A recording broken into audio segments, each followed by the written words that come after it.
Bismillahirrahmanirrahim. Pembahasan kita masih di dalam pembahasan tentang al-i'lal bil qalbi, yaitu mengganti suatu huruf dengan huruf yang lainnya. Untuk pembahasan kita kali ini adalah mengganti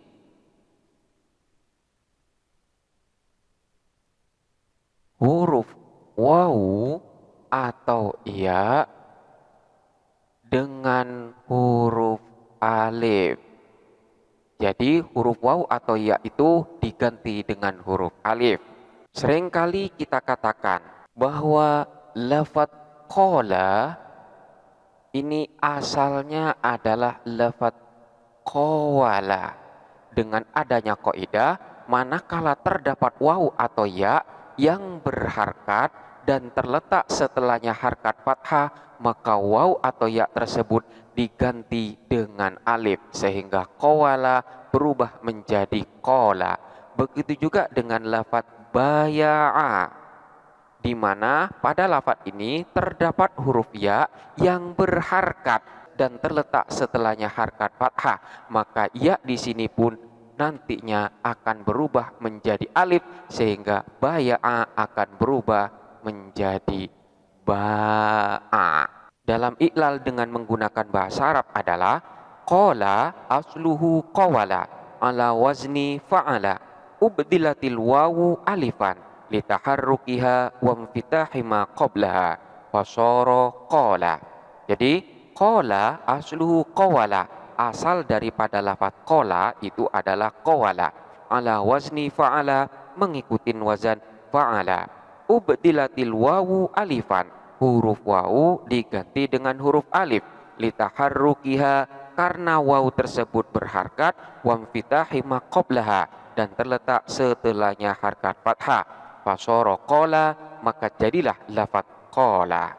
Ini adalah kaidah umum di mana manakala waw atau ya tersebut berharkat, baik harkat tersebut berupa fathah, kasroh maupun dhammah dan terletak setelahnya harkat fathah, maka waw atau ya tersebut diganti dengan huruf alif. Namun apakah kaidah ini berlaku untuk umum? Artinya manakala terdapat lafadz yang manakala kita menemukan yang sesuai dengan kaidah itu, maka waw atau ya pasti akan diganti dengan alif. Sebenarnya hal tersebut tidak mutlak demikian. Waw ataupun ya di sini dapat diganti dengan alif manakala telah memenuhi beberapa ketentuan. Yang mana manakala ketentuan-ketentuan ini tidak dipenuhi, maka waw atau ya tersebut tidak dapat diganti dengan huruf alif. Ketentuan-ketentuan tersebut adalah yang pertama, waw atau iya di sini wajib berharkat, baik harkatnya di sini fathah, dhammah ataupun kasroh.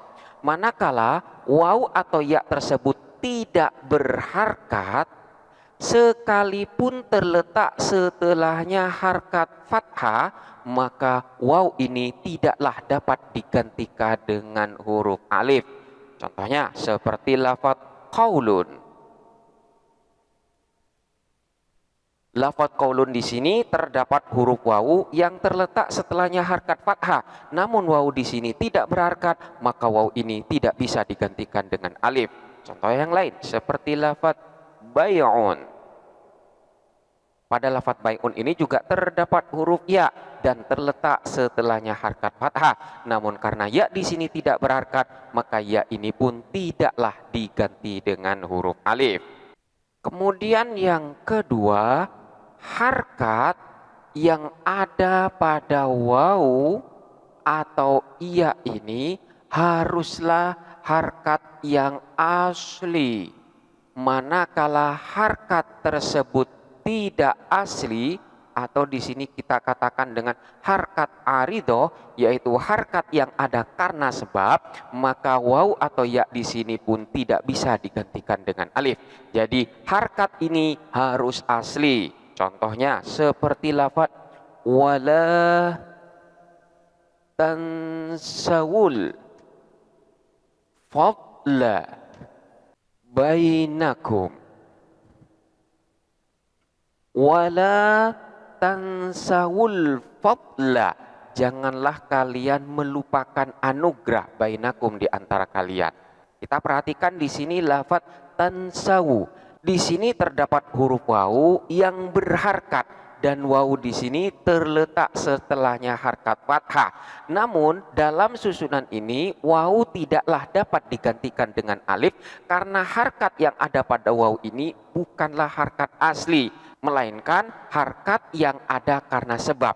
Pada asalnya sebelum bersambung dengan lafaz al-fadla bainakum, huruf waw ini berharkat sukun. Jadi aslinya adalah wala tansau. Selanjutnya ketika bersambung dengan al-fadla, di mana di sini diawalin dengan sukun, maka akan bertemulah dua huruf yang sukun, yaitu sukunnya huruf wawu dan sukunnya al, dan hal ini tidaklah diperbolehkan. Oleh karena itu, dalam rangka untuk menghindarin bertemunya dua huruf yang sukun, maka waw ini pun haruslah diberi harkat, dan sesuai kaidah waw di sini akan diberi harkat dhammah, sehingga dibaca wala tansahul fadla. Oleh karena itu harkat dhamma yang ada pada waw ini bukanlah harkat yang sebenarnya, namun ini adalah harkat yang ada karena sebab. Sebabnya untuk menghindari bertemunya dua huruf yang sukun. Jadi waw di sini tidak memenuhi syarat untuk diganti dengan alif karena tidak memiliki harkat yang asli. Kemudian yang ketiga, huruf yang terletak sebelum wawu atau iya di sini haruslah berharkat. Manakala huruf yang terletak sebelum wawu atau ya di sini sukun, maka wawu atau ya tersebut tidak dapat digantikan dengan alif. Contohnya seperti lafaz qawala. Di sini terdapat huruf wawu yang berharkat, namun huruf sebelum wawu di sini adalah huruf alif, di mana alif di sini sukun. Oleh karena itu, wawu di sini tidak memenuhi syarat untuk digantikan dengan alif. Contoh yang lain seperti lafaz baya'a. Baya'a mengikuti wazan fa'ala. Di sini juga terdapat huruf ya yang berharkat fathah, namun huruf sebelum ya di sini adalah alif, sedang alif ini sukun, maka ya di sini tidak bisa digantikan dengan alif. Jadi huruf yang terletak sebelum waw atau ya tersebut haruslah berharkat. Kemudian yang keempat, harkat dari huruf sebelum wawu atau ya tersebut haruslah harkat fathah. Jadi ini masih bersambung dengan ketentuan yang ketiga. Jadi harkat dari huruf sebelum wawu atau ya di sini haruslah berharkat fathah. Manakala tidak berharkat fathah, maka wawu atau ya tidak dapat digantikan dengan alif. Contohnya seperti lafaz dualun. Dualun di sini jamak dari lafaz daulatun. Daulatun ini maknanya adalah pemerintahan atau negara. Kita perhatikan lafaz dualun. Di sini terdapat huruf wawu yang berharkat. Namun harkat yang terletak dari huruf sebelumnya di sini bukan harkat fathah, melainkan di sini berharkat dhamma. Maka wawu ini tidak memenuhi syarat untuk digantikan dengan alif. Contoh yang lain seperti lafaz hayyafun. Hiyafun ini juga berbentuk jamak dari lafaz hifatun. Jadi hifatun ini adalah bentuk mufradnya, jamaknya adalah hiyafun. Maknanya adalah sisi atau arah. Kita perhatikan lafaz hiyafun. Di sini terdapat huruf ya yang berharkat. Namun huruf yang terletak sebelum ya di sini berharkat kasroh, tidak berharkat fathah. Maka ya ini pun tidak memenuhi syarat untuk digantikan dengan alif. Kemudian ketentuan yang kelima adalah manakala wawu atau iya ini posisinya berada pada ain fiil, maka huruf setelahnya ini haruslah tidak sukun atau juga tidak berupa alif. Sekali lagi, manakala waw atau ya tersebut posisinya berada pada ain fi'il, maka huruf setelahnya haruslah tidak sukun dan juga tidak berupa alif. Manakala huruf setelahnya itu sukun atau berupa alif, maka waw atau ya itu tidak bisa digantikan dengan alif. Contohnya seperti lafaz hawirun. Di sini terdapat huruf waw yang berharkat dan terletak setelahnya harkat fathah. Namun waw di sini tidak bisa digantikan dengan alif karena huruf setelahnya yaitu huruf ya di sini dalam keadaan sukun, artinya tidak berharkat, maka waw tidak bisa diganti dengan alif. Contoh yang lain seperti lafaz ghoyurun. Di sini kita perhatikan terdapat huruf ya yang berharkat dan terletak setelahnya harkat fathah. Namun huruf setelahnya ya ini berupa huruf waw yang sukun, maka ya ini pun juga tidak bisa digantikan dengan alif. Kita perhatikan lagi lafaz awanun. Di sini terdapat huruf waw yang berharkat dan terletak setelahnya harkat fathah. Namun huruf setelahnya waw di sini adalah alif, maka waw ini pun tidak bisa diganti dengan alif. Contoh yang lain seperti lafaz bayan. Bayanun terdapat huruf ya yang berharkat dan terletak setelahnya harkat fathah. Namun huruf setelahnya ya ini berupa alif, maka ya tidak bisa digantikan dengan alif. Ini adalah ketentuan yang kelima. Kemudian ketentuan yang keenam adalah manakala waw atau ya ini posisinya berada pada lam fi'il, maka huruf setelahnya haruslah tidak berupa huruf alif atau berupa ya yang bertasydid. Jadi manakala posisinya berada pada lam fi'il, maka huruf setelahnya tidak boleh berupa huruf alif atau berupa ya yang bertasydid. Contohnya seperti lafaz romaya, di mana pada lafaz ini terdapat huruf ya yang berharkat dan terletak setelahnya harkat fathah. Namun huruf setelahnya ya ini adalah alif, maka ya tidak bisa digantikan dengan alif. Contoh yang serupa dengan lafaz romaya adalah lafaz ghazawa. Di sini terdapat huruf waw yang berharkat dan terletak setelahnya harkat fathah. Namun huruf setelahnya waw ini adalah alif, maka waw ini tidak bisa digantikan dengan alif. Atau yang sama dengan ini seperti lafaz fatayan. Fatayan terdapat huruf ya yang berharkat dan terletak setelahnya harkat fathah, namun huruf setelahnya ya ini adalah alif, maka ini pun tidak bisa dirubah dengan huruf alif. Atau lafaz asawan. Sama dengan fatayan. Di sini ada waw yang berharkat dan terletak setelahnya harkat fathah, namun karena setelahnya waw di sini adalah alif, maka waw ini tidak bisa digantikan dengan huruf alif. Atau yang terletak setelahnya ya tasydid. Contohnya seperti lafaz alawiyun. Alawiyun ada huruf waw yang berharkat dan terletak setelahnya harkat fathah. Namun karena setelahnya itu berupa huruf ya yang bertasydid, maka waw ini juga tidak bisa digantikan alif. Atau yang sama dengan lafaz alawiyun seperti lafaz fatawiyun.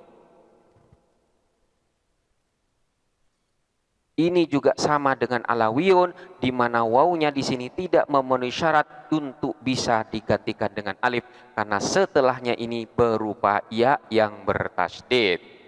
Selanjutnya untuk lafaz yakhshawna,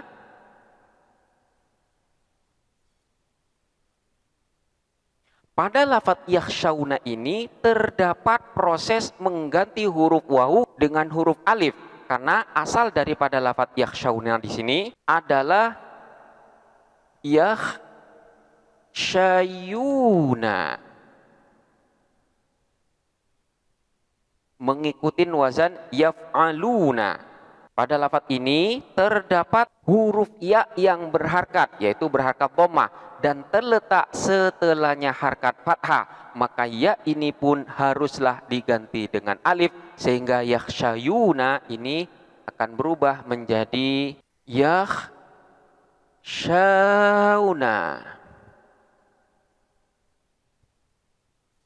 Maka bertemulah dua huruf yang sukun, yaitu huruf alif dan huruf waw, yang keduanya ini sama-sama sukun.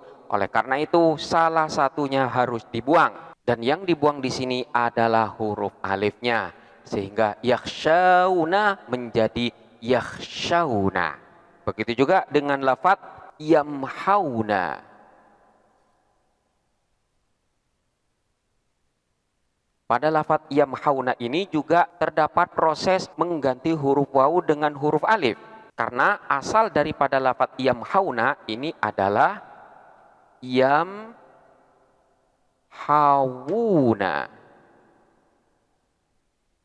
di mana pada lafaz yamhawuna di sini terdapat huruf waw yang berharkat dan terletak setelahnya harkat fathah. Maka waw ini pun harus diganti dengan huruf alif sehingga menjadi yamhauna. Selanjutnya bertemulah dua huruf yang sukun, yaitu huruf alif dan huruf waw. Maka salah satunya harus ada yang dibuang, dan yang dibuang ini adalah huruf alif, sehingga menjadi yamhauna. Proses iklalnya di dalam bahasa Arab, katakanlah kita ambil contoh yang pertama, yaitu lafaz yakhshawna. Maka proses iklalnya adalah yakhshawna asluhu yakhshayuna ala wazni yaf'aluna. Ubdilatil ya'u alifan litaharrukiha wa infitahi ma qablaha fasara yakhshawna faltaqas sakinani huma al-alifu wal wawu fahudhifatil alifu daf'an liltiqa'is sakinaini fasara yakhshawna. Maksudnya adalah yakhshawna asluhu yakhshayuna. Lafaz yakhshawna itu asalnya adalah yakhshayuna ala wazni yaf'aluna, mengikuti wazan yaf'aluna.